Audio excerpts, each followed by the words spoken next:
حديثنا اليوم عن المؤثرة التونسية الشهيرة ضحى العريبي، التي تصدرت الترند مؤخرا بإطلالتها الجديدة وتغيرها اللافت في المظهر، والذي أثار ضجة واسعة على مواقع التواصل الاجتماعي.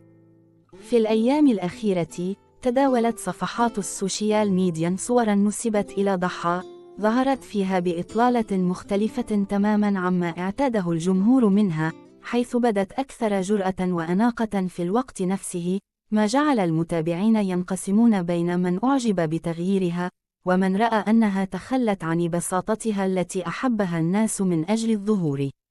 ويبدو أن هذه الصور التقطت مرتين فقط، الأولى في شهر أكتوبر من عام 2025 والثانية في عيد ميلادها، حيث قيل إن إحدى صديقاتها المقربات كانت السبب في تسريب الصور دون علمها، وهو ما زاد من حجم الجدل حولها.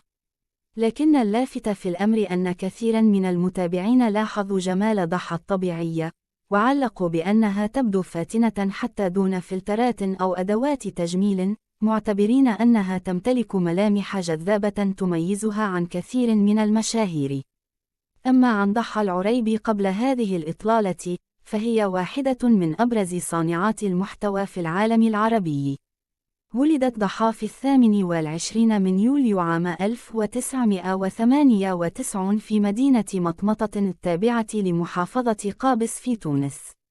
عرفت بشخصيتها العفوية والمرحة التي أحبها الجمهور، خصوصا عندما ظهرت لأول مرة في مقاطع قصيرة على تطبيق تيك توك، لتصبح لاحقا من أبرز الوجوه العربية في مجال المحتوى الترفيهي.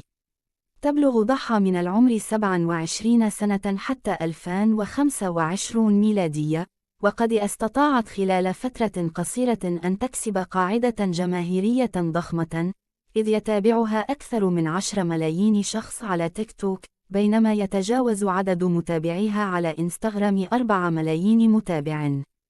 وهذا الانتشار الكبير جعلها من بين أكثر الشخصيات تأثيرا بين الشباب في العالم العربي.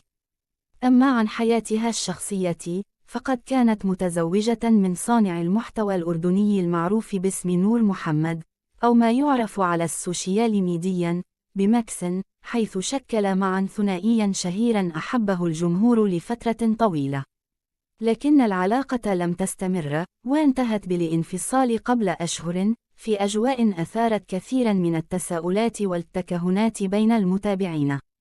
ومع ذلك، حافظ الطرفان على احترام متبادل، وفضل عدم الخوض في تفاصيل حياتهما الخاصة أمام الجمهور. ضحى اليوم تقيم في تونس بعد أن كانت تعيش سابقا في الأردن، وتواصل تقديم محتواها على مختلف المنصات بروح مرحة ورسائل إيجابية تعبر عن شخصيتها القوية المستقلة.